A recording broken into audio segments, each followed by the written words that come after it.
And hey, come on in. Come on in. I've been recording, and I was just talking about having come on in though, about having great relationships, great friendships. Yeah. Conversation topic. Yep, having great friendships. Gotcha. So this is the setup. This is your couch. Let me give you a hug.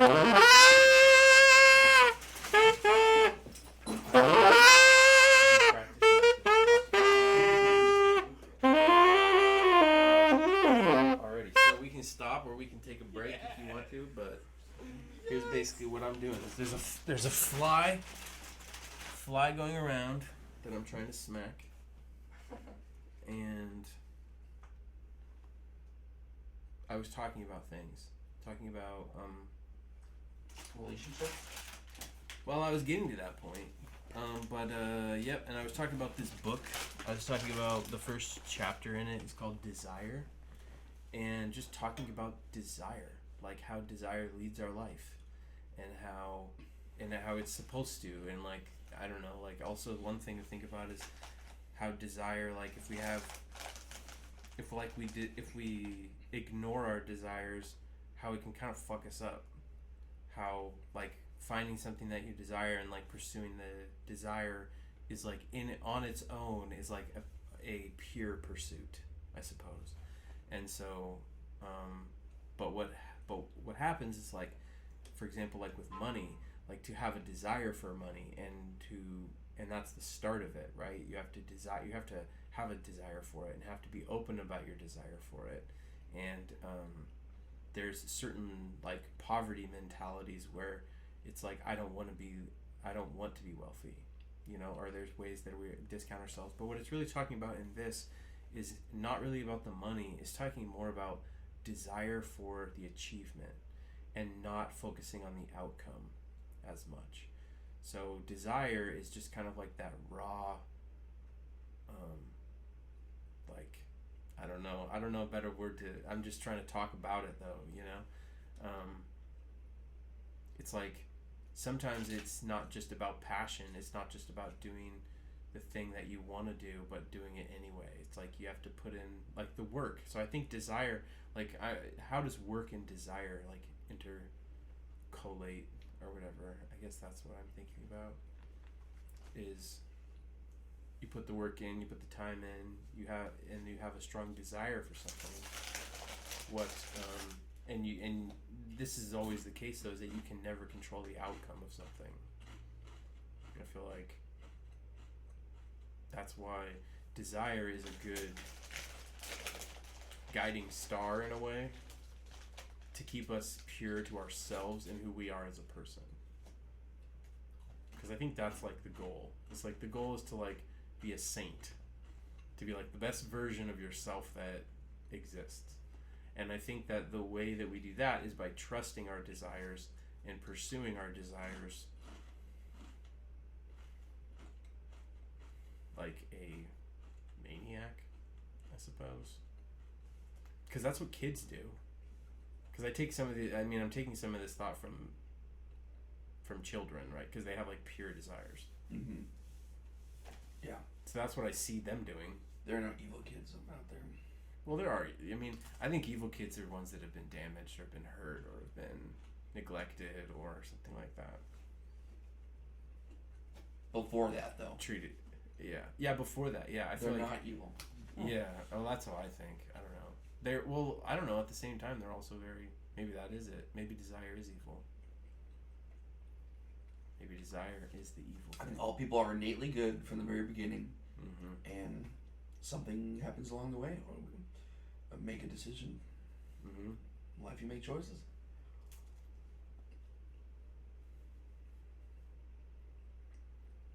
But like you said, not everything is under your control. Yeah. Well, we can't control the outcomes. Oh, also, I've been trying to think of phrases to use for. I want to make a song. I want to make a song that has good phrases to use that are like good connecting phrases. Like one of them I love from Zig Ziglar. He says, "You can have anything you want in life if you just help enough other people get what they want. So it's just like a good phrase. Like, you can have anything that you want, you just have to help other people get what they want. And like, it's a simple recipe, you know? But having a song that like repeats that like a few times, and then having another, it's like mantras, you know? Like creating positivity mantras to like help inspire success in people. Like, that's kind of what the next song that I want to do is. That's the mindset behind it. So, that's my favorite kind of music. yeah. Stuff with positive affirmations. I know. Well, the last one that I did was so dark. It was like I needed to switch it because it was, you know, about the 48 laws of power. And that's the other thing, is I'm trying to base them off of books. Mm-hmm. So, but the problem with this one is that desire is, I mean, it's not just sexual desire. It's like desire for achievement. It's desire for,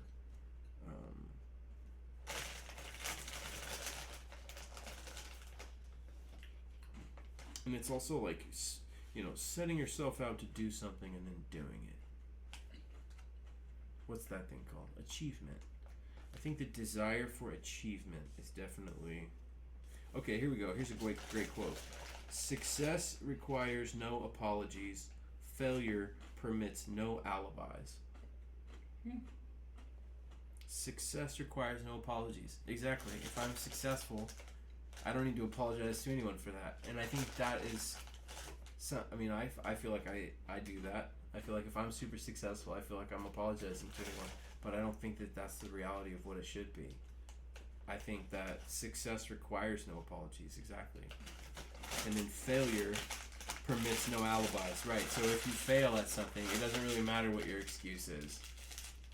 It doesn't really matter. Mm-hmm. But also, you know, you want to fail early, fail often at the same time. If the thing you wish to do is right and you believe in it, go ahead and do it. Put your dream across, and never mind what they say if you meet with temporary defeat, for they perhaps do not know that every failure brings with it the seed of an equivalent success. Every failure brings with it the seed of an equivalent success. So, anyways, I've been digesting that book, and it's been good. How have you been? Any water? Sorry. Here we go. Got my goggles on it. Just got back flying on my magic carpet. Oh yeah.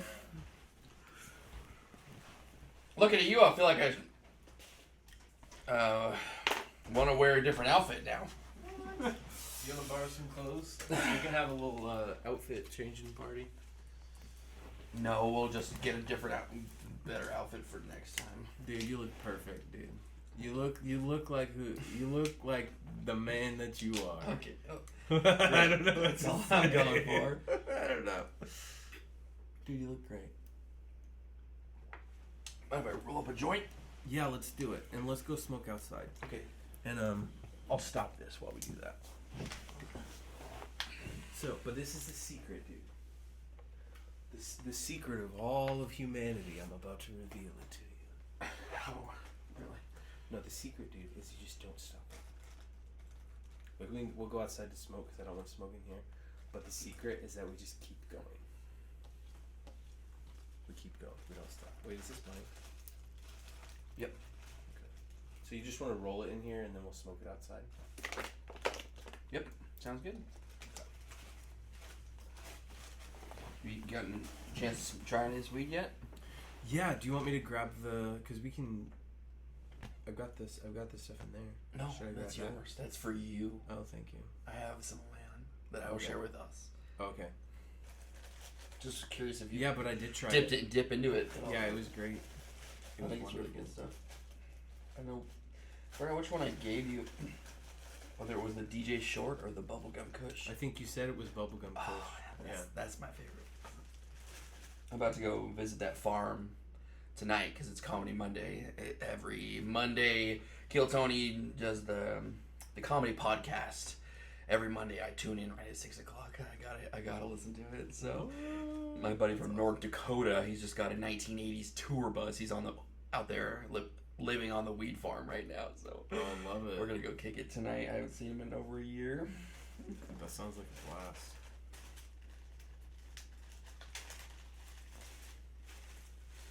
Yeah, I'm basically am not moving until I have made all the videos. Until your desires are until I get what I want. Nice. That's what you gotta do, right? Yup. Nose to the grindstone. Yup. I love it. I'm here for it. Yeah, this fly, dude. It is. Your days are numbered, kid. That's all I gotta say. Put on some socks. If my feet start to smell, just let me know. Don't worry about it. But this fly has been bothering me for a while. And that's why I have this over here, because if he ever gets in range, he is a dead little alien. I'm convinced that flies are aliens. Because think about it. They got this weird little spaceship. They're flying around. And what do they want from us? They just want to, like, give us... They just want to, like, crawl on us. It's like... Why? Why do they even want to do that? Bother us. Fly and get in your vision. It's like they just want attention, I think. But whatever. We'll give them a high concentration of attention. Right at the end of this bad boy. That's funny.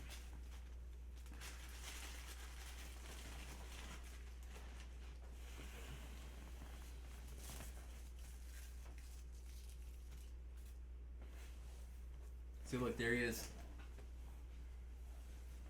Land, I dare you, kid. Dang it. Now he's out of range. Look, now he's landing on you. What a jerk. I even have a fly thing that he'll land on eventually. There he's right there. Right here. But you see him? He's on my hand. Get it, Are get you it. kidding get me? it. I gotta get harder than that. I missed. Gotta get it, hit him with some conviction. I know, I should have put way more attitude in it. But also, I'm not wearing my glasses, so I'm like cross-eyed. Oh, really? I can't see jack shit Put your without my glasses glasses on. No, because I'm trying to take them off because when I was making the videos, I was like just trying it both ways. And then I also had to hear from girls that they like it when I take my glasses off. So that makes me think, trying out a different look. Maybe I should try out both looks, right? Because I do wear these because I can't see shit without them. But you know, the world is much more clear now. I can see much better. I would have been able to kill that fly for sure now. But yeah. Is that cold? It was for a second. Might I put that? Maybe I put that on there.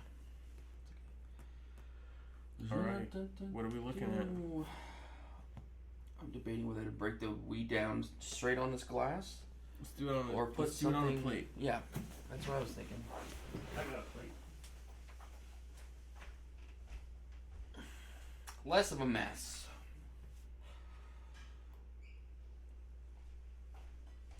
We are sophisticated. Exactly. Drug users. Wait, is weed a drug? Yes, weed's a drug. So is coffee. I think you could make the argument sugar's even a drug, probably. You know, I remember the first time I smoked weed, I just took a tiniest little bit and it sent me off. I didn't really like it that much. It was in a Swisher Sweet, right? And it just was not the vibe for me. And then I didn't smoke weed for a while, and then I smoked. Oh, Swisher Sweet, that was your problem. Yeah, exactly.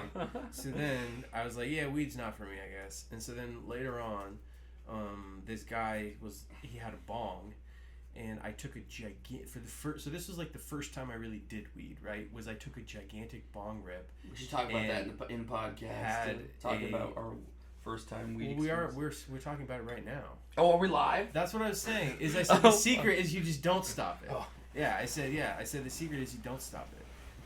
And so hello. What's the range on this thing? I need to be. You can see look on there. You can see the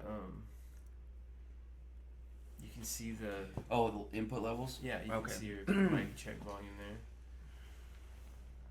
Test. Are we both in that one? No. empty. That's Okay. your side. If you can see that. Oh, yeah. the right side? Yeah, because you're on the right side.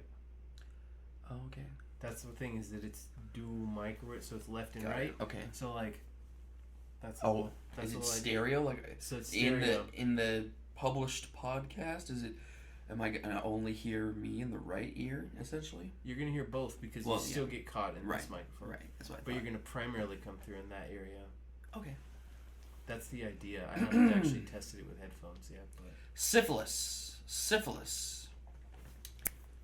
Oh yeah. coming through. Pretty strong. Mm-hmm. I'm talking right now. Yes, I'm talking. This is my talking voice. 1, 2, 3. I had a great day today. The sun was shining. Okay. Yeah. I feel comfortable. And I mean, the top of your volume can pretty much get as loud as this. Like, see what I'm talking about? I mean, there's a lot of energy level that you can reach if you press up against the red of it. You see what it's... Could you imagine if we just talked like that? Exclusively in the red. Like, dude, we took Sound like some shitty. Right, I'm gonna need y'all to take our volume from here to up here. It's like operating at the red, man.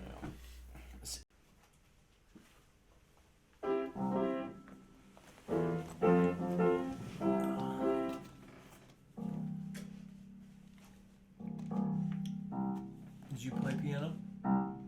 I just started taking, first piano classes I've ever taken just year ago. Yeah, last year. Oh, cool. Last year. I went through one semester of 3 months of taking some piano classes. Sweet. And I've got proficient enough to read some basic literature and play. Love it. And I'm not as good at as you. I think just like all the major and minor chords I can run through. Mm-hmm. Yeah. That's about it. I put myself Every down. once in a while I'll sit down and learn a song. Yeah, I put myself down at the piano to be emotional, basically. So I don't know, it's just one of my instruments that I'll just sit down and find some way to express emotion through it. And that's my favorite use of the piano. That's all I've done growing up. Yeah, dude. Yep. No instruction from anyone. Yeah. Just you and the instrument. There's something really pure about that. I like that. And guitar is fun too, because I've done. Are we rolling? Are we going yep, now? It's recording. Yep. Hey, welcome to the podcast, everybody. This is my friend Joshua. How would you like me to? Greetings. Yes. Hello. Yeah, you can call me Joshua Peace. How about that? He's Joshua Peace, my good friend. And we're just hanging out. We're talking about music. We're talking about life, what he's got going on, and whatever the fuck. So, tell us about what you got going on, man. What's your big project right now? Sure. One of my big projects right now is renovating a school bus to live in full time. I'm sick of paying and overpaying for rents, and the idea of being a homeowner right now is so scary. I figure ever since the 5th grade, it's been a dream of mine to follow in the footsteps of Ken Kesey and the Merry Pranksters. And so I've been working hard to achieve my dream of living in my own school bus, traveling the world, spreading love and healing through psychedelics. Let's go. Blessed for sure. That's amazing. Yeah, just what a mission. Definitely, I'm on that. At the same time, holding a full-time job, working with my pops, flipping burgers out of a food truck, getting to reconnect with some family again, and still maintaining my love and passion for the musical arts, in and out of personal and professional situations. Yeah. Well, what's your instrument? Tell the people. So my main passion is the saxophone. I'm a wind player. He kicks ass, you guys. He's great saxophone player. Thank you so much. We jam. We'll be playing music together. We get into these awesome grooves. It's fan-fucking-tastic.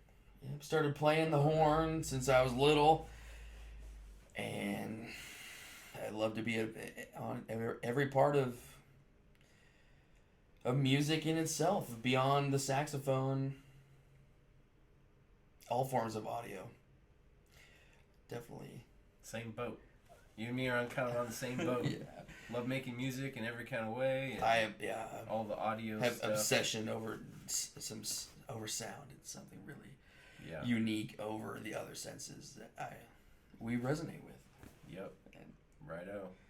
Yeah. For sure. So that's one thing we're gonna work on putting together for you guys is a little music presentation.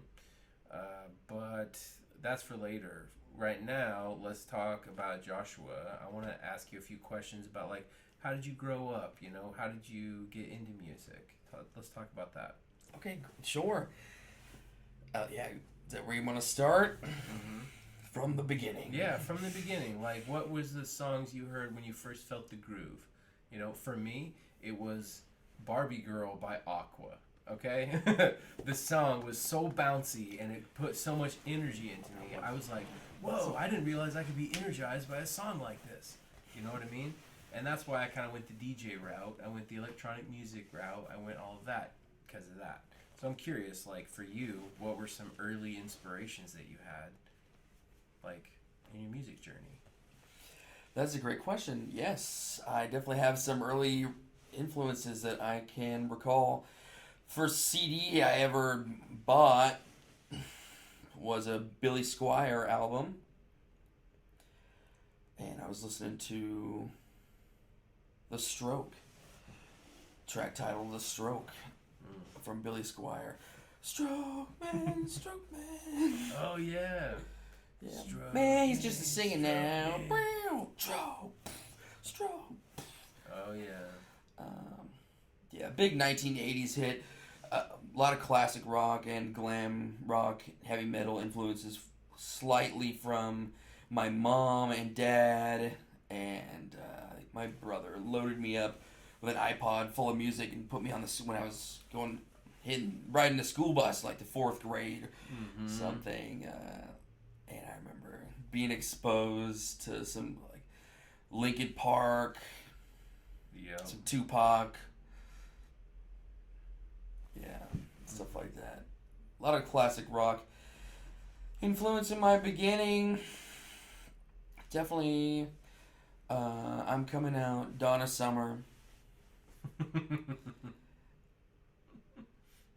And Billy Squier. I was listening to a lot of like Def Leppard. AC/DC was one of my biggest childhood bands. I collected every single album in vinyl as much as I could. I got the chance to go see them live, which was incredible. Does the drummer only have one arm? Because I think that's gonna be Def Leppard. Everyone has their arms and legs in AC/DC, but the drummer of Def Leppard, he's only got one arm. Oh, gotcha. And he makes it up for an extra foot pedal on his drum kit. That's how he hits all the drums. Yeah, pretty sick. Oh yeah, yeah. Early inspirations for me was like the Cars. The Cars, cool. Like, you're just what I needed. That was a good one. But it was in my dad's Jeep. We would go into the mountains and he'd have the doors off and we'd have the top down and we'd be driving through the mountains and we'd be blasting like Boston and just all those kind of bands and the one I really liked was the Cars, and so I like all of their songs, but you know they have a lot of great ones. The Cars. But that's where I kind of got into that range of, you know, and my dad liked guitar playing, so we tended to listen to music that had great guitars. Like Alice in Chains was also another like kind of grungy, you know, hard rock band. Alice in Chains is great. But that was like, you know, car trips with my dad, and then I started to get into more my own type of music, which I really liked was ska. Ska's and great. I actually played the trumpet, and in elementary school I started with the trumpet. That was my first instrument, and I would play along to these ska songs. Play the trumpet along to these ska songs, and I loved it, you know. But I kind of got away from the trumpet and wanted to get into other instruments, and so I kind of fell away from it. But that was elementary school. So anyways, yeah, but like music creation has just been a big, you know, because I've played guitar, then I did drums. Now I'm trying to sing more, so I'm spending more time with singing. But it's a constant evolving journey. Yeah. Of music discovery and yep. The direction of flow. And there's energy. So many different kinds of instruments, and then also the synths that I'm making in Serum are the best I've ever made. So I'm also like finding my knack with those synthesizers, like sounds, and really making the subs like hit and shit like that. So yeah, the music journey is all just very whatever, inspirational. Forever changing too. It's always like I said, evolving. Yeah. So okay, so those are musical inspirations and things like that. What is your spirit animal? That's a great question. My spirit animal would have to be a goat. Probably. A goat. I love it. Goats can eat anything, pretty much. They do eat just about everything.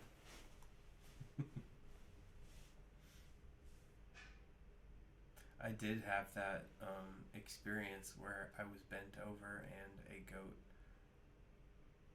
headbutted me right in the butt and sent me flying. Wow. I had that experience at my neighbor's house when I was growing up. They had goats. And I was bending over and it comes over and it hits me in the butt. And they're like, yeah, don't bend over around the goats. Like, okay. Oh, man. They just bruised my tailbone. But anyways, but I love goats though. Wow, yeah. Traumatic association. Yeah. Well, that was just that one. I mean, that was like the funniest one, I thought, which is that stereotypical experience. And, they can be quite rowdy. Yes. They can be quite bad. Yeah. I don't know. No, they make a different sound. That's more like... Goats. Bah, bah.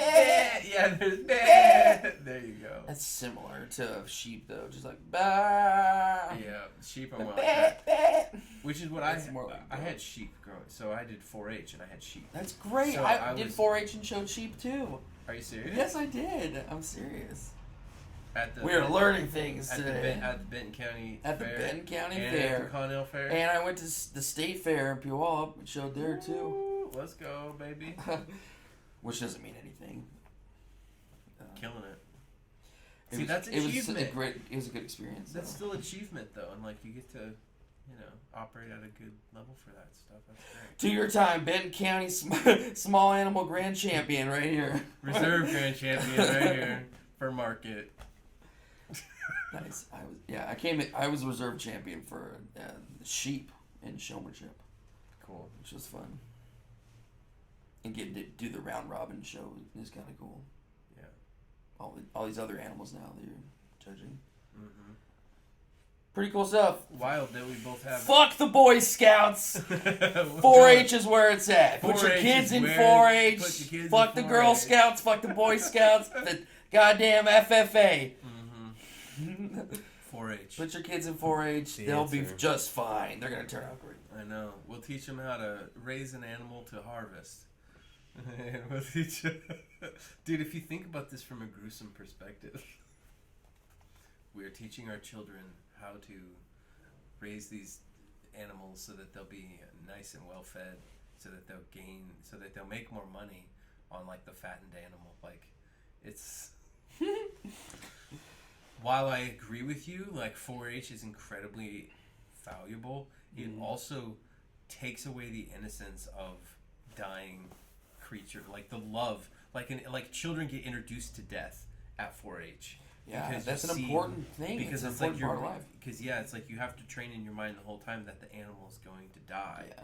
And it's going to be harvested, and that is like heartbreaking. Of course. And so that heartbreaking aspect is part of. It's the program for heartbreak. That's like how I would almost explain it.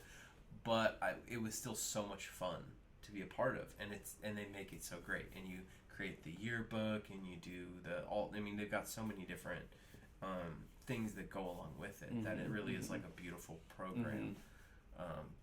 But I think from a perspective of harvesting animals, which I do love eating meat, so I'm all for it. Man. I'm all for it, but it is traumatizing. You Yeah. know, the first time that you experience I was hunting with my dad, and I shot a deer and killed it, and it was just like, I don't know, I felt like part of my heart died, or it was like a soul injury or something like that, you know.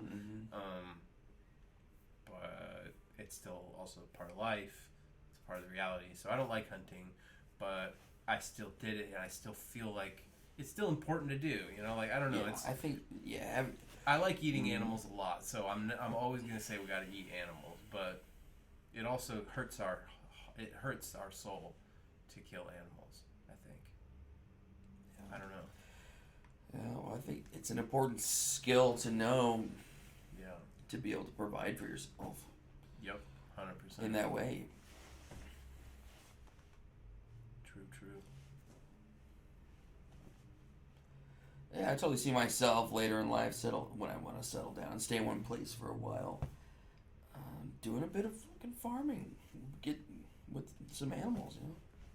Oh yeah, my neighbor's got a bunch of chickens. I saw that. Yeah, chickens are great because, and I like that they have chickens because they eat the bugs. Because I have bugs on my side because I have a tree with lots of bugs on it, and then the chickens are nice and fat and healthy and happy, and I have less bugs to deal with. So, in general, chickens are pretty nice, but they shit anywhere and everywhere. So they'll shit on your sidewalk. They'll get it, you know, whatever. But you know, they keep the bugs down, and they good fertilizer for your lawn, though. Good fertilizer for your lawn, free eggs. Like, what's not to love about fucking having chickens? So, and other animals as well, you know, they don't really run away. They kind of hang around where the food is and where the bed is. They will, like this, like we've had some trouble here with the neighbor's chickens getting, eaten. They've found several of them around that were eaten, and the thought was one of them was from a skunk, because I came home one night and I smelled a skunk, and I was like, why do I smell a skunk? And then the next night, the neighbor goes, yeah, dude, so something got into the cage right here. Like, look, he, like, showed me where it was. Something crawled into the cage right here and got one of our chickens and murdered it. And we found that part of it was eaten over there. And blah, like, this whole thing. And so I was like, dude, I bet it was a skunk because I smelled a skunk last night, but I didn't see one. So I thought that was potential. But there's also dogs and cats that roam around here, so could be any of them. But yeah, that's what you gotta watch out for, is that when you got chickens, things want to eat them. You know, they're yummy. Yeah. They're yummy. You gotta protect the chickens, man.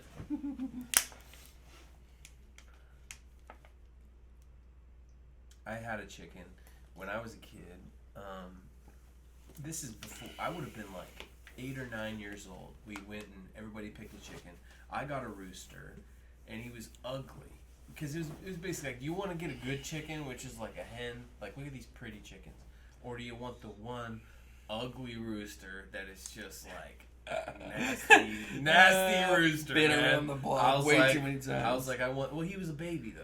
So he just looked like a disaster. Just a piece of shit. Yeah, he looked like a disaster. So his whole time, his feathers were always falling out.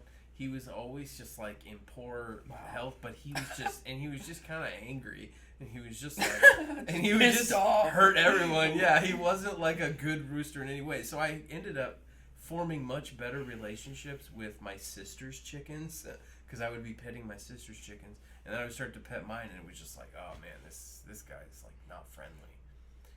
But his name was Albertson, because I loved Albertson's chicken, like their fried chicken, so I named him after that. Oh. But we never, oh, cute. We never actually ate. I don't think we ate him. I should ask my dad if we ever ate Albertson the chicken, because if we did, I would just be, I don't know. I have a feeling, but I don't know. That's something my dad would pull. My dad will pull secretly take your beloved chicken and dinner. Oh no! I don't know though, because I can't remember how I got rid of the chicken. That's the thing. I remember having him. I don't know if he died. I don't know if we gave him away. Maybe he just disappeared. I don't remember how that one ended, unfortunately. So I can't say what happened to him. So it's possible that we ate him. That does happen to chickens. The horror! The horror, I know. But I don't know. I should ask. Because that's one of those things that my dad would be like, let's harvest the chicken. And my mom would be like, no, that's a family pet. And that would be the argument. Some of them were just pets. Yep. But Albertson I never got really attached to as a chicken. He just was the only chicken I ever owned. Never had a good chicken. What? You never had a good chicken? Not a good pet chicken, no. What? I only had had so Albertson, many and he was just great not that pet great chickens. as a chicken. I had a pair of bantam English game hens, and I named them after the first ladies. One was named Michelle. Another one was Hillary, and they always hung out together. The black one and the other one, and they come up to you if you were just sitting down out in the pasture in a chair. They would come up to you, and they would fly up and jump on your shoulder and nestle in right here on your neck and just love on you and just take a little nap. They would just come up and sit in your lap too, and you could just pet them for hours. Yeah. I think it's important. Yeah, it definitely makes a difference when you raise them from birth as a chick, and if they're with their mom. Yeah. Well, I think there's also some, different kinds of bonding with different animals. You know, like I've had. You have to be really close to develop it. Well, some of them, like with tortoises, I don't feel like you develop an emotional bond at all. They're not like an emotional creature in a way. Like, I don't know. Like some creatures, I feel like I've had like emotional resonance with, like cats. Cats, I have like super strong emotional resonance with. Dogs, I like never have a problem with. It's but like some of these other like I think maybe reptilian creatures just like don't care as much. They're not like affectionate in quite the same way, I guess. Yeah, they're like colder creatures, I guess. I've heard that some animals you can't develop an emotional relationship with. Yeah. But I think that's an interesting thing to like octopuses, for instance. One of the things I found out about them was the thing that reduces, so they're like super duper smart, right? But they're reclusive. So they always go hang out by themselves, they come mate, and then they go back and they be reclusive again.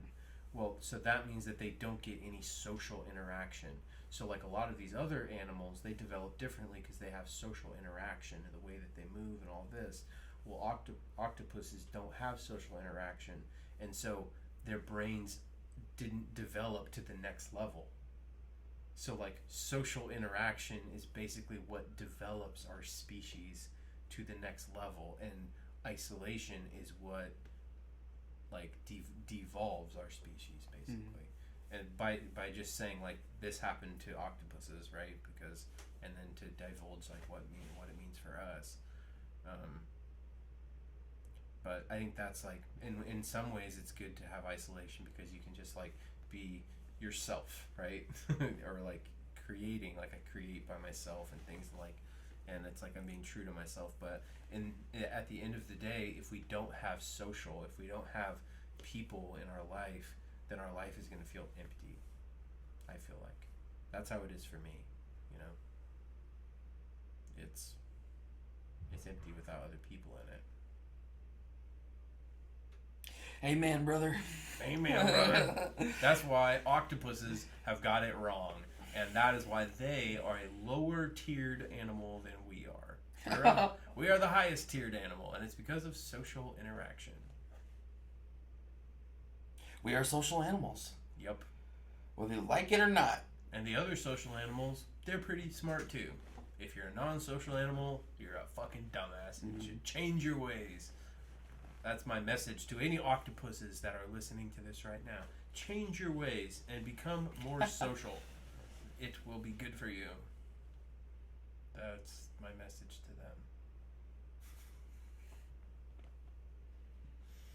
to them. Alright, so we have to play this card game so that I can show people, because I'm trying to sell it, right? I'm trying to do a Kickstarter so that I can produce the game and sell it for people. But Okay, great. But this is the demo. Let's hear it. So here you go. Pick a card, any card. Alright, what's it say? 400. If you were a vegetable, which one would you be and why?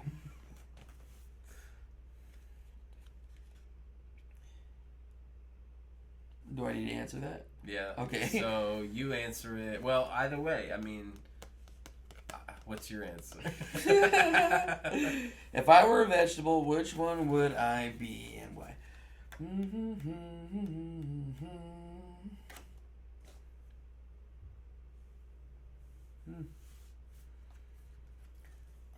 would probably be a cucumber. Let's go. Because everybody wants to be as cool as a cucumber. I love it. Or I would be a carrot, because I could help people see. Oh, Eating yeah. carrots helps with your vision. There we go. Those are both good answers. If I was a vegetable... Wait, what is it? If I was a vegetable, what would I be? Yeah, why? I would be marijuana. The devil's lettuce. The devil's lettuce. Lettuce, dude. It's a vegetable. That's my answer. And why? Oh, And why? Well, because it's the devil's lettuce. Because it's the best. Because it's the best vegetable. It's the best vegetable. Okay, here you go. So That's you, the tastiest. so, you spread them out for me. Why is it the best, though? Why is it the best? Well, pain management, I suppose. There you go. Medicinal There's value. Medicinal I love value. Yep. Vegetable, medicinal. Well, I guess, yeah. If I had to pick like a proper vegetable, I would pick broccoli because of my hair. I feel like my hair looks like broccoli.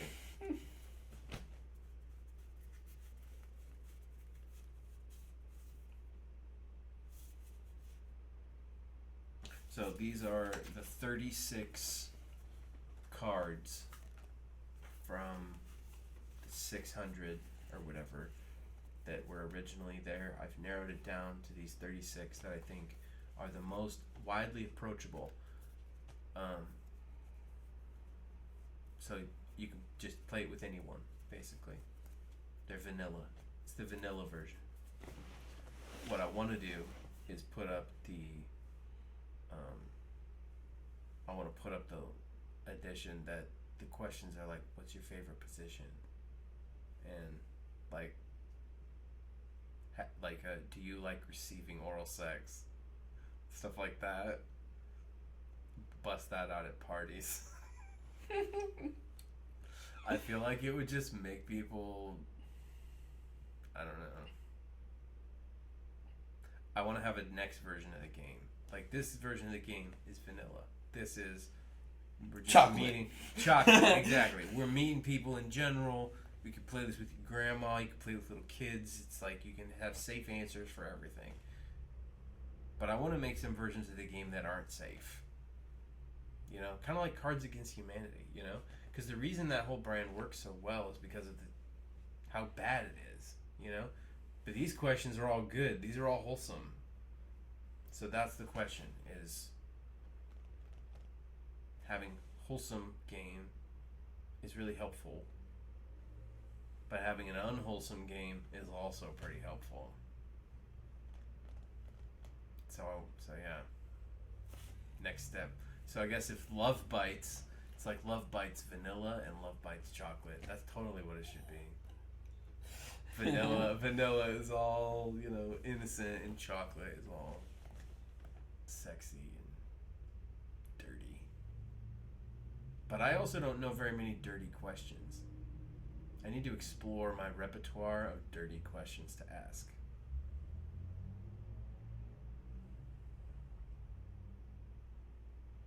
Because talking about sex is fun. Yeah.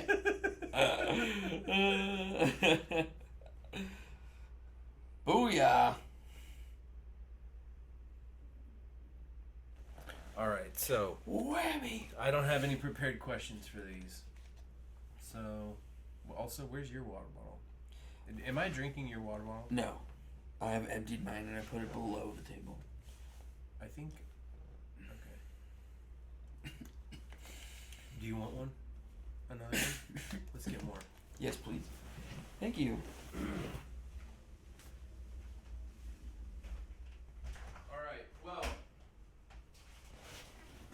Also, I don't really have much food or anything. Oh, that's alright. So, let's talk about psychedelics. How about that? Let's do it.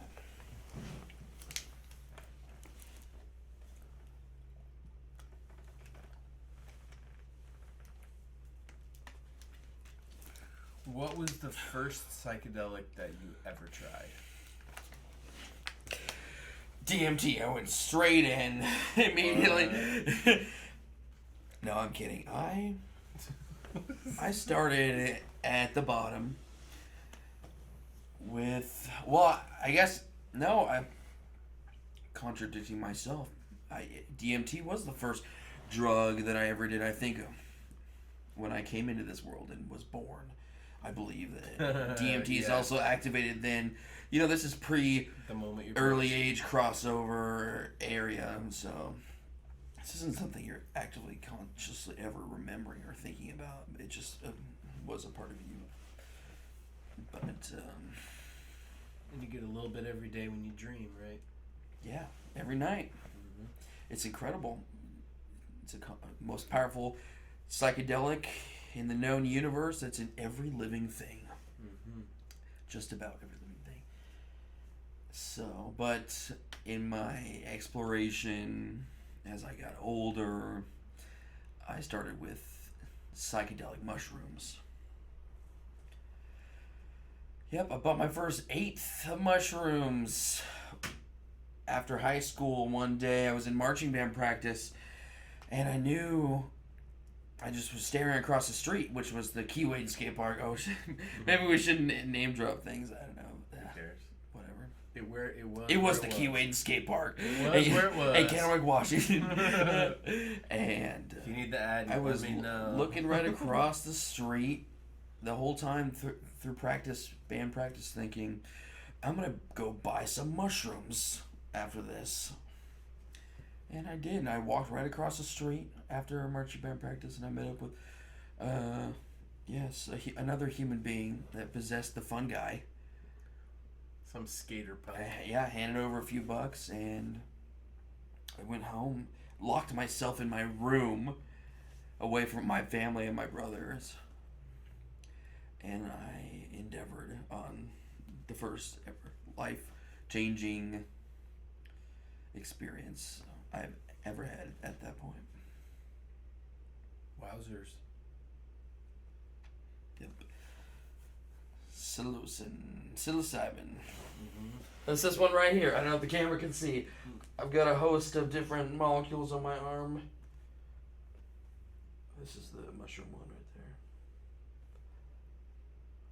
Shroomies. The first time I ever did shrooms was at this guy's house, and it was fun. It was amazing, and it was served. It was in a tea, and it was served by this beautiful woman to me, and she added lemon to it, and it was, they were basically like, get in for the ride of your life, basically, and they were really good shrooms, and I was giggling for hours. It was just one of those types where I couldn't stop giggling, and everything was hilarious to me. But I just felt that the one thing that I felt, the big change, the big shift that happened from when I didn't do mushrooms to when I did do them, was I felt like a much more organic being. I felt much more attached to other life forms, and even things like trees and dogs and grass and other beings, right? Other things that are alive. I just felt like a different sense of attachment to them. And I think that's something that mushrooms did for me. Like, that's the big shift that I felt. I've done mushrooms quite a few times. It's kind of my main indulgent drug, I guess you could say. And mushrooms to me just always makes me feel like I'm in my body, or it makes, like one of the last trips that I took, which was a hero dose or whatever they call it, was I closed my eyes and I looked up at the sunshine, and the sun was coming through my eyes and it looked red, right? But with the visuals that I was getting the feeling like I was in the womb. Like I was so protected, like I was so safe that I was in the womb again. And it was like that was a new transformation for me, feeling like no matter where I am, I'm as safe as I am in the womb. Like, it's just like I have a safeness about my being that developed because of that, in that way. And it kind of touched on like early emotions in my life, so that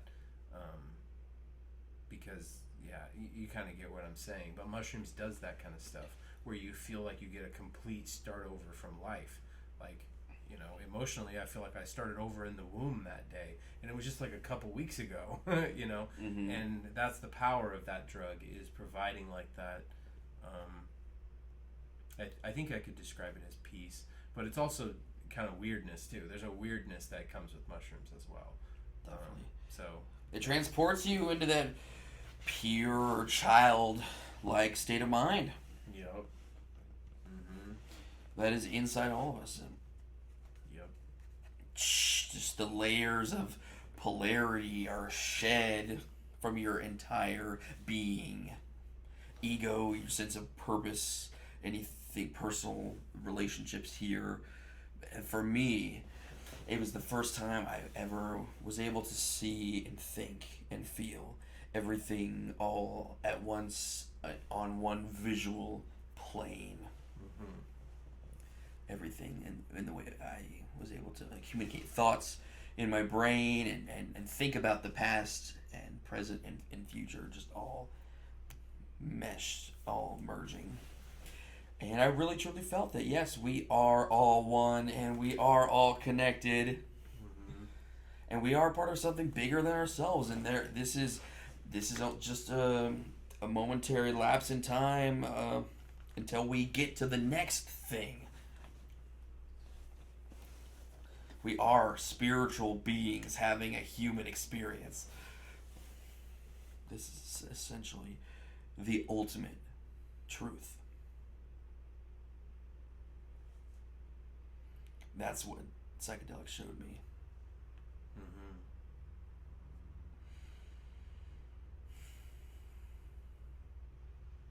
Yeah, and I think that what it also opens up to is like channels for creativity as well, like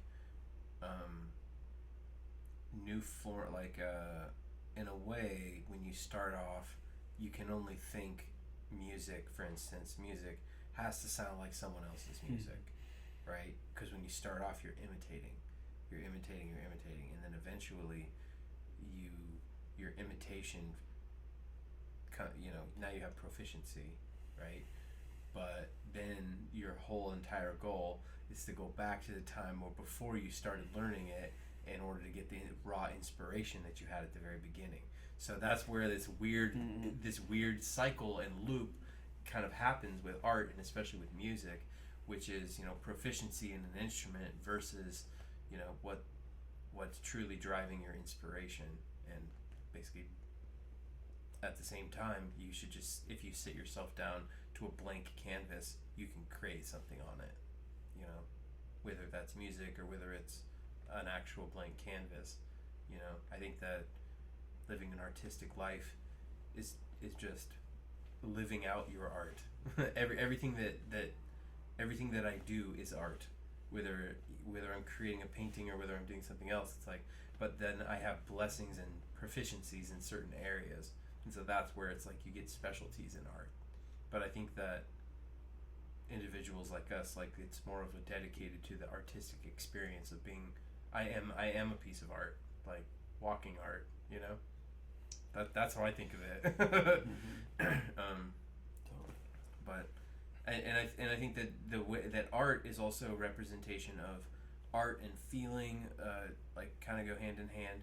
But it also comes from a muse. It comes from the spirit. It comes from spiritual power. I think that art and like some of the best. And speaking of spiritual power, like some of the most incredible works of art were like commissioned by the Catholic Church or commissioned by churches, and like there's a spiritual connection to art, you know. And I think that's because it's it's more direct communication with the spirit realm than it is with the physical realm. It's like turning something spiritual into something physical, and I think that's what real art is. And I think there's a lot of other things that are proficiency oriented, or like, you know, painting the same thing over and over and getting really good at painting that same thing. Like then you know it's but I think that we're talking about is like expressing something that is bigger than yourself. Like it's bigger than me. The thing that I'm expressing, the thing that I'm trying to illustrate or to show to you is bigger than what I'm presenting to you. Mm-hmm. And I feel like that's where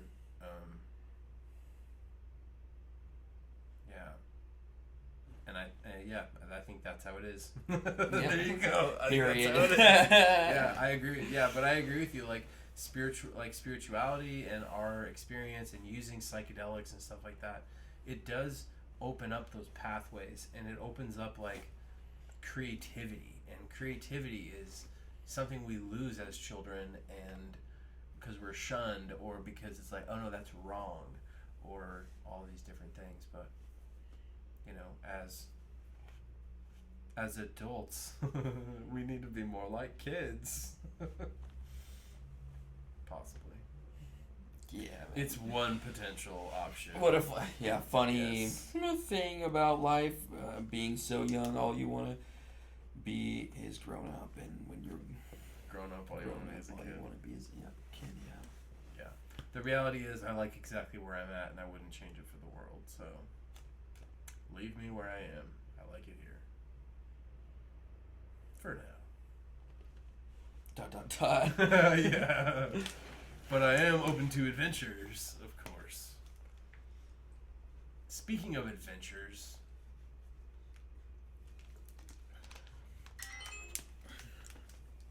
what's the last adventure that I had? What's the last adventure that you had?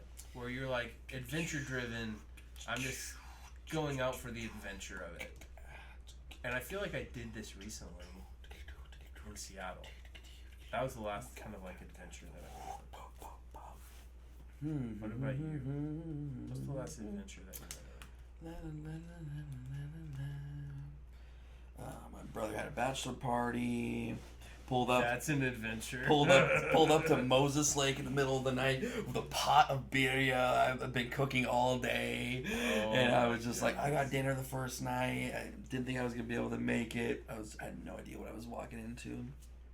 Started the night just by like going around past. Everyone got a joint in their hand, and I was making tacos. And oh man, they were all fishing too. That's my brother's thing. He loves fishing. I'm not a big fisher, get a fish on the hook, reel them in kind of guy. I'm more of a shell fisherman. Personally, I prefer digging for clams, crustaceans, oysters. Big fan. Love it. But so yeah, we all were reeling fish and had to pose for this picture. It took way too long. The fish were almost dead by the time we got a photo. They were fine. No fish were harmed. In the harvest. In the adventure. No. It was quite adventurous. I don't know. One of the most wild adventurous things that I got myself into was definitely this most recent, probably. Have been the Renegades, man. Ooh, let's talk about some Renegade. A good Renegade is so adventurous. Let's talk about some Renegades. It's a fucking melting pot for everything that is. Everything's happening there. Everyone's coming together for ultimately one goal. What's the goal? To unite, and of course, when a renegade is about the music, it's about the music. It's where if the focus is the art. You know, sometimes a renegade doesn't mean music all the time, but I think in any good gathering, music is essential. Yep, 100%. So that's been my focus always is that first. So one way to describe... There's so much that comes out of it. I mean, you might describe a renegade as a party in the desert. It is a no rules. Well, there are rules. Yeah. There's rules. We got to go over what are the rules of a renegade. Common sense 101 at a renegade. Fucking love thy neighbor. Okay, safety third. And just be a kind, good person to you and your environment. Don't ruin the spot yet. Protect Mother Earth and clean up. And don't get hurt. If we make a mess, clean up. Don't get hurt. That's what I like to say. Just don't get hurt. Yeah, no violence. No violence, of course. This is a no violence, all love, safe space. Yeah. For all who want to participate in something good and righteous. So, what's the best kind of location for a renegade? Let's say someone out there's trying to find a spot to host a renegade. Sure. Where should they have one? You're gonna want something exclusive and underground. Preferably, literally underground, when possible. Isolated locations are the best to get away from all the wumba jumba, the city Chumbawamba out there. Yep, and I've seen them in forests. I've seen them under bridges. I've seen them in deserts. Mm-hmm. Seen them in all kinds of locations. Burning Man started off very much as a renegade style festival. So renegades have kind of turned into this underground party experience, but it's all about the art that people put forward. So you have fire spinners, you might have people doing playing saxophone, you might have DJs playing dubstep. There's all kinds of music, there's all kinds of people, but really it's just that's my experience of renegades, which is, hey, everybody, show up at this random location where no one's gonna bother us, and we'll all just hang out for a few days, and we'll form great friendships and great relationships, and then afterwards everybody goes back to their life, and some of these people I've maintained friendships with, but and there's a few people, like I can say, like, I have met friends at Renegades. And that's just what happens is you go there and you don't know who's going to be there, but you find friends there, and so that's been a good positive experience that I've had with attending and hosting Renegades, I guess. Yeah, you always find friends there because you're all there for the same reason. You're like-minded people. Yep. Magnets, how do they work? Yep, for sure. The law of attraction is real and true, and you can see it in gatherings like that. When people come together, it's truly incredible. And that's the thing, is it's not really open to the public. It's I guess you could say it's publicly open, or it's like open. People can walk in or attend. Yeah. But you're not going to know about it unless you know where it's at. Mm-hmm. And that's why it's private event. Yeah. Private invite only, but it's not a private event. It's a public event. Anyone can come. And anyone can come, but also, like, we're only telling these people where it's at. Sure. Hey, you guys tell your friends where it's at. Peer-to-peer, no public advertising. Yes, exactly. And don't publicly announce it anywhere. At least the location. Don't announce the location anywhere. And then get a little gas generator to provide. You gotta have power because you gotta have a generator. To be out in these isolated areas, to be able to run everything, you gotta have your own external power source. Yep. So, if you want to know more about Renegades, I guess, if you're watching, ask us. Tune in next week where we start our bi-monthly series called Renegades 101. Renegade for Dummies. No. What else can you tell the people about? I mean, one of the things I like talking about is my approach to, like, I like walking into a space and being like, oh yeah, we could do something here. Totally. I love doing that too. It's like venue shopping. Mm-hmm. Like, I could never do enough venue shopping. Yeah. And every place I go to, I'm like, okay, I could run a game night here. I could run a karaoke night here. I could do this, that, But when we find these, what I really love is these beautiful outdoor spaces where we could just show up and do something. We're not going to bother anybody, and we can have this experience with the music and have an experience with nature, you know. And I think that's like the powerful experience that I want others to be able to have. Yeah. And how can I provide that more often? How can I provide a higher quality experience for that for people? But you know, it's really not, for me, it hasn't really been budget friendly. I haven't made any money doing these things. Oh yeah, so that's where it's like it's not business friendly in any sense of the word.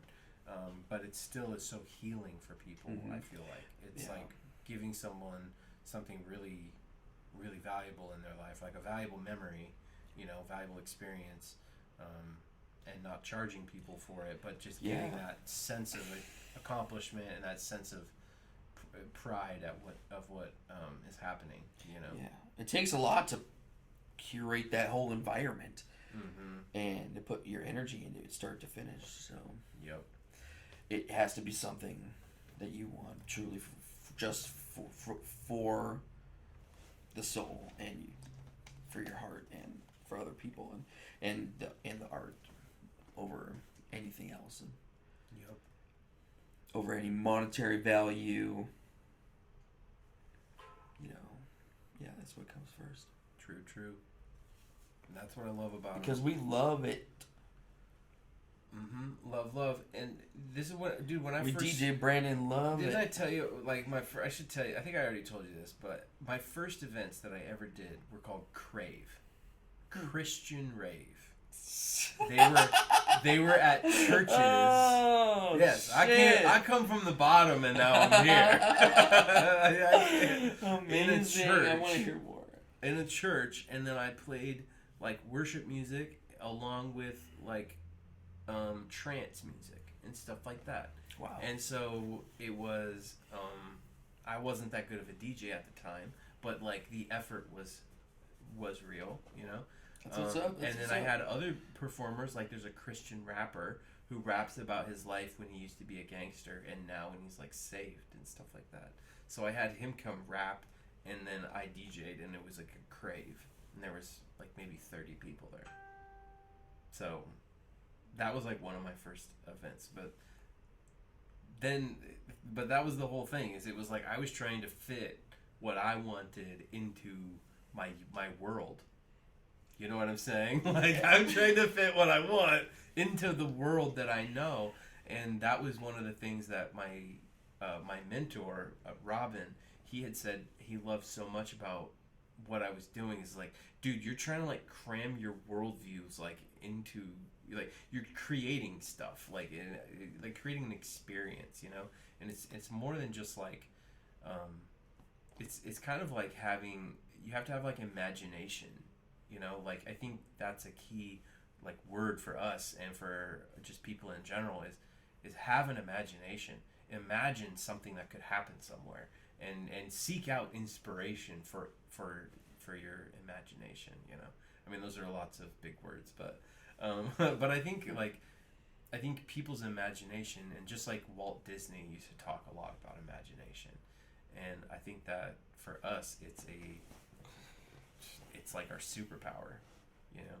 And I think that we use our imagination, and it's like one of the questions. Actually, I don't know if it's a question in here. It's a good question though. But I think the answer is imagination is the best superpower. Curious, if you could have a superpower, not imagination, but any other superpower, what would it be? I would fly. I think the thought of flying is not just so sick. Yeah. Right off the bat, that's what I would do. I love it. Dude, what would my superpower be? Grant people wishes. Grant people wishes. Oh, I could be a genie. And then you could make me a billionaire, and then I'll just share the money with you. Dude, if I could be a genie, that would be so lit. Okay, I'm changing my spirit animal. My spirit animal is no longer an octopus. It is now a genie. Okay, I want to be a genie. I want to grant people wishes. Wild. Yeah. I guess, I mean, that's what it must feel like to be Oprah. There you go. Everybody gets a car. Man, that'd be nice. All right, so let's say that I am a genie. Let's pretend I am a genie, Okay. and you get 3 wishes, and I'll grant you all 3 wishes. Oh, man. Could you even ever answer this question? I feel like I'm gonna have to. I feel like I don't even know if I can answer this question. Like, I'm also thinking about what the fuck is my answer. Yeah, I mean, I just want fucking everyone to have everything they need. That's a logistics problem. That's all is logistics. Dude, robots can provide the logistics. Okay, I framed up my first wish. My first wish is that everyone could have robots do whatever they want for them. So we have that's not we good. have like an entire universe of robots, and people will do whatever. Yes. Yeah. Everyone is armed to the teeth. Keep talking like that, Brandon. You're gonna end up on some list somewhere. Because then someone could be like, "I want a tomato." We're right at that time where everyone's afraid of robots taking over the fucking world. I know. Well, then think about how great it'll be. Because I'll just be like, I want a tomato. And then, boom, a tomato is just right there. And then I'm like, hey, you know what? I want a Coca-Cola. Boom, Coca-Cola's right there. Because my robots would just go do everything. Oh, okay. And they'd be like, robots, go make me some more money. That'd be and then cool. they would, like, go make us some more money. Having a device that could simulate anything you wanted in the universe. That's what I'm saying. Just like robots that are literally, there's billions of them. And the robots' jobs is to do everything that people ask them. And everybody gets an equal amount. But then the question is, what do you do with your robots? Because it's a psychological question. Because, like, imagine, like, we do have, in a way, like, our human body is, like, 10,000 robots. 10 fingers. There's at least 1,000 molecules in each finger. I am a robot. I'm a 10,000 machine. Oh, unstoppable. You're a multi-organism unit. Yeah. This meat popsicle is many bodies in one. True.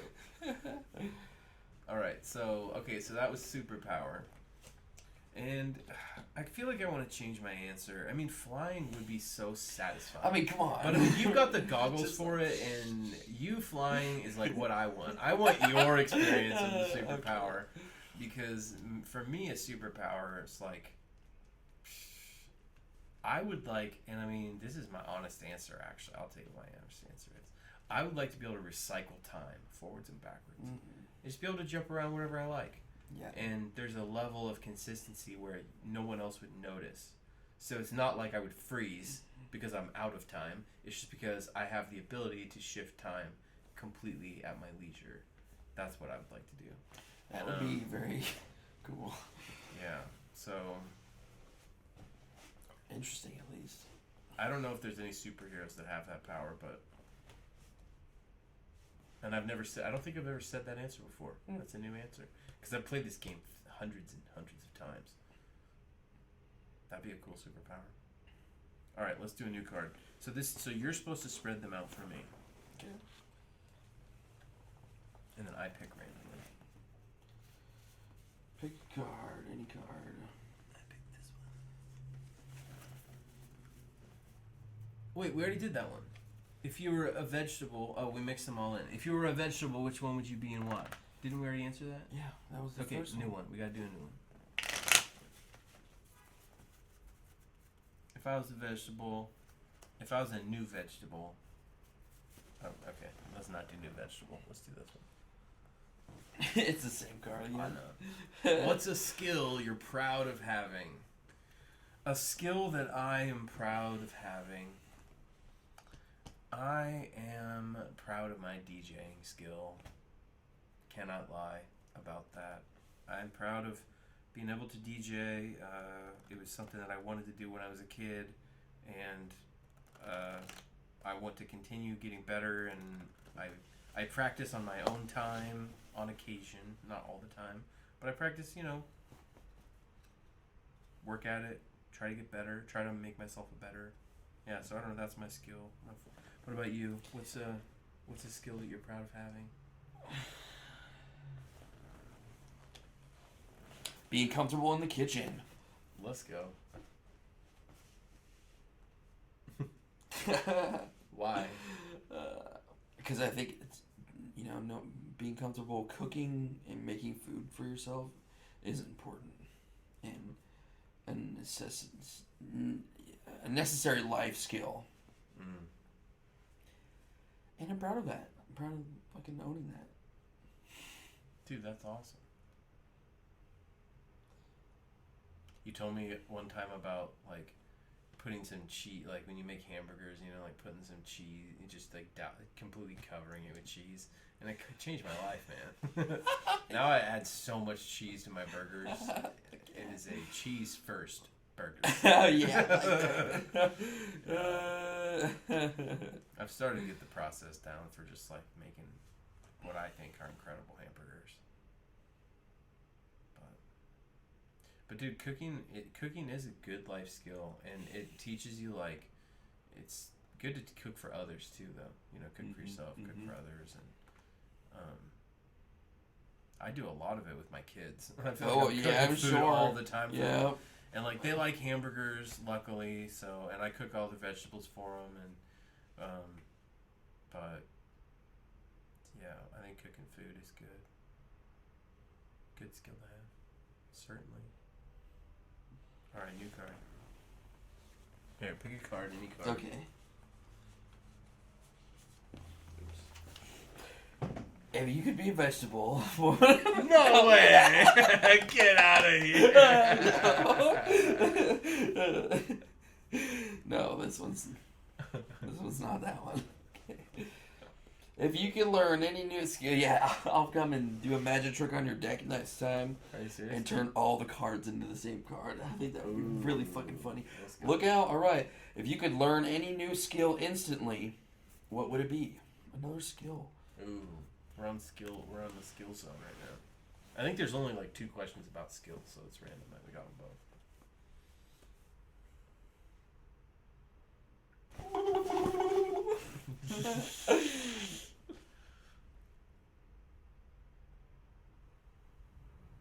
What's a random skill? You know what? Welding. I would like to learn how to weld. Ooh. Just to be able to fabricate some stuff out of some heavy steel. Yeah. That would be super sick. I know some people that are welders, and I like watching what they do. It's very impressive. Yeah. That is a great skill. And I love pyrotechnics. I'm already a big pyro guy. Maniac myself, so I think that's just the next level is,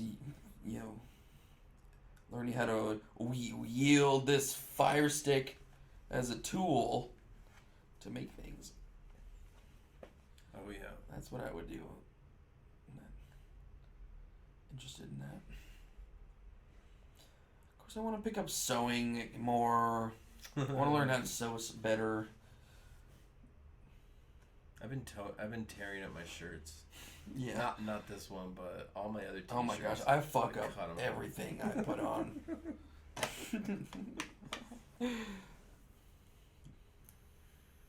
Don't let me wear your clothes, I'll destroy them. Okay. I probably won't, but over time I will. Yeah, it happens. But yeah, knowing how to mend your own clothing is important. If it's worth mending. Sometimes. Yeah. Dude, it's beyond repair. Well, I had this jacket that went missing. It was like my patch jacket, and I had so many epic patches on there, and I most of them I think I ironed on there. They're like sticky, so I ironed them on. But I had like Rolling Stones and Led Zeppelin and like all the great bands on this jacket, and I have no idea where it is. It's been disappeared. And yeah. I hate it when that happens. You find like you make a great item, or you put effort into something like that, and then it gets disappeared. Totally. Same thing happened in my very first battle vests I made when I submersed myself into the punk scene. Mm-hmm. She gone. Yeah. I haven't seen that thing in a while, but dude, it's okay. Time to make another one. It's time to bring it back. We need to get vests or something. We need to do some more patchwork, and let's have a tie-dye party. I'm low on tie-dye. Let's go.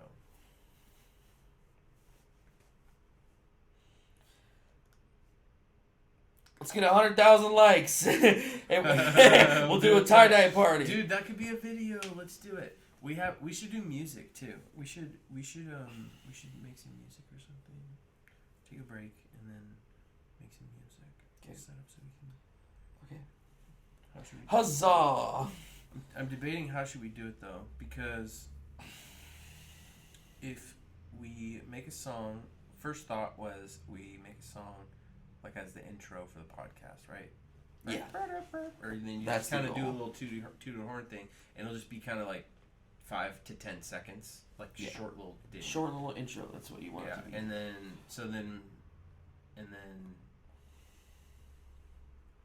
I'm wondering if we should try to add drums to it, because these drums aren't really that great at recording. Like, For sure. I'm just thinking visually, sonically, what would Joe Rogan do? I'm trying to remember. He has he's got some kind of ditty at the beginning. What would Joe Rogan do? What's the song? When I find myself in time of need. Yeah. Just like he's Jesus. If you're gonna have an intro song, you gotta make it badass. Yeah, man. So if just having like a sexy, because it also could just be a sexy, kind of sexy vibe, like kind of just like sexy intro, kind of like that one song's like wow wow wow. Get It On with Marvin Gaye. Oh, or yeah. Yes. Wow. Yeah. I've been really trying, baby. Yep. But you've got that signature kind of sound line, and then so what we have it with a saxophone, kind of sexy little ditty like that, and then I feel like we need a backbeat. I think that's the figure out is like what does it sound like, and I kind of think get some electronic drums. No, I'm thinking no drums. Oh, I'm no thinking, drums at all? Okay. I'm thinking saxophone comes in, right? Just like from, fades in, So we might have to mess with the audio of it, but it fades in. We just get some nice little, some little ditty, and then it'll be like, this is the Brandon Love podcast, the DJ Brandon Love podcast. And then what do they say? Joe Rogan says, it's the Joe Rogan podcast, check it out. That's what he says. So I need to come up with another phrase. There's a tagline. DJ Brandon Love Podcast. You need a tag. Okay. For lovers only. Or something like that. For lovers only. For lovers only. Oh my god. So that's why we need that saxophone That to kind of sounds... match that vibe. Like, the DJ Lovers Podcast. For gotcha. DJ Brandon Love Podcast. For lovers only. Wow, wow, wow. That's kind of what I'm thinking. DJ Brandon. What do you think? The DJ Brandon Love Podcast. Let's get to loving. Yeah. Let's get to making love. Yeah. I think for lovers... Today we're making love with our special guest. Oh my god. That'd be so fucking hilarious. Also, it's all going to go to pot once I change my DJ name, so can't get too attached to it. But it is what it is. I was thinking the next one could be DJ Brandon Doesn't Give a Fuck. Okay. Try that one on. I don't know. And then I thought another one. There was another one. It was DJ Brandon Plays.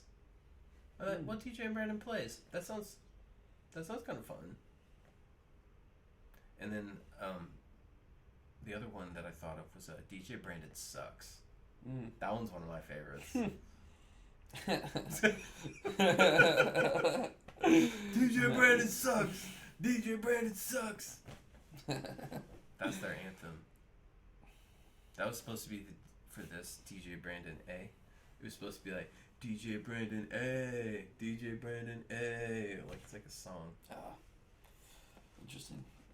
It's happened a few times. Oh. People were dancing around and saying the DJ name. It has literally happened.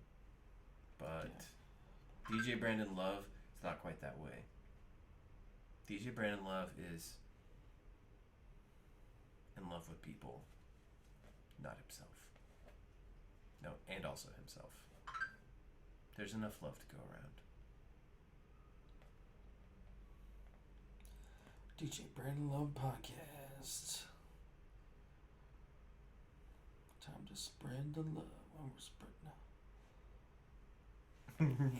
Spread them. You got that love? No, let me see you spread them. No. That's one of the techniques that I can utilize to feel gross when I'm playing this game with people. Is I can hand them the deck like this. Be like, here, take these. Okay, now spread them out. Yeah, spread them. Spread them. Yep. No, spread the cards. The cards. Yeah, spread them, baby. Spread them. Oh my gosh, that's funny. It all depends on what vibe do you want to present. I like having fun with this, though.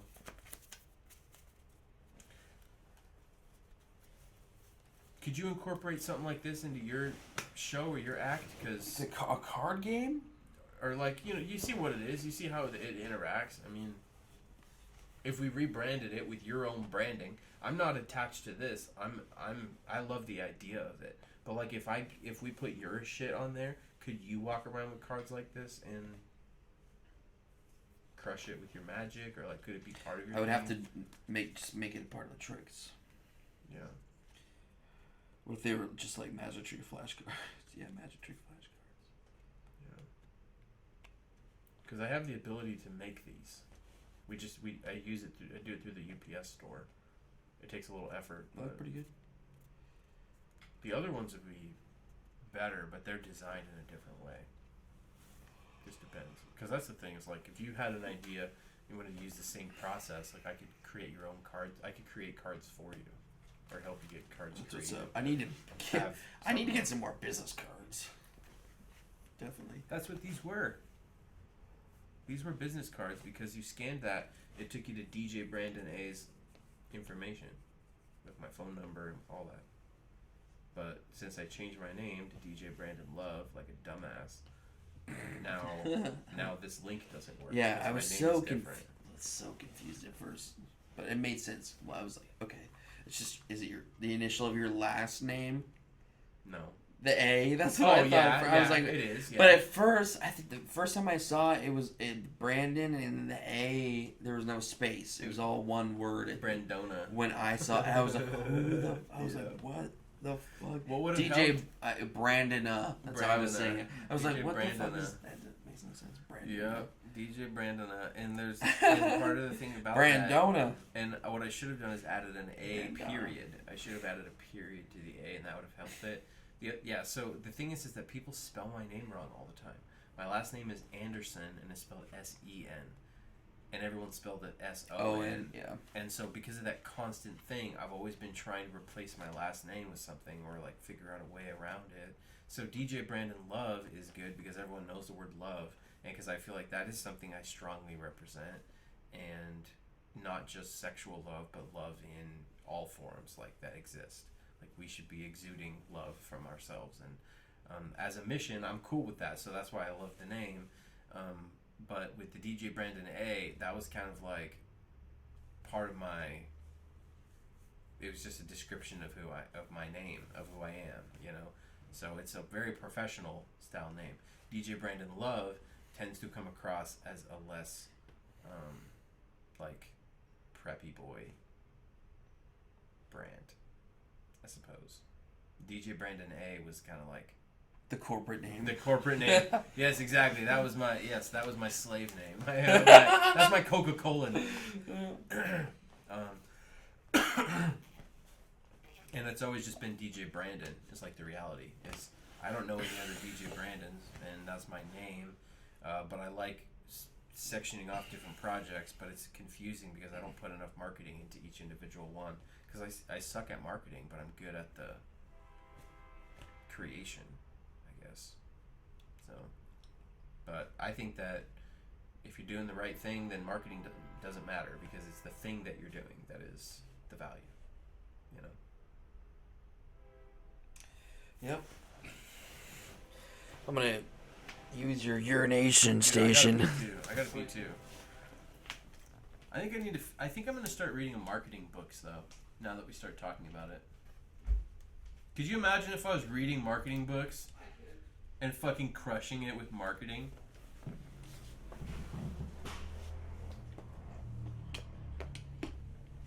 I know somebody with a library card! You know somebody with a library card?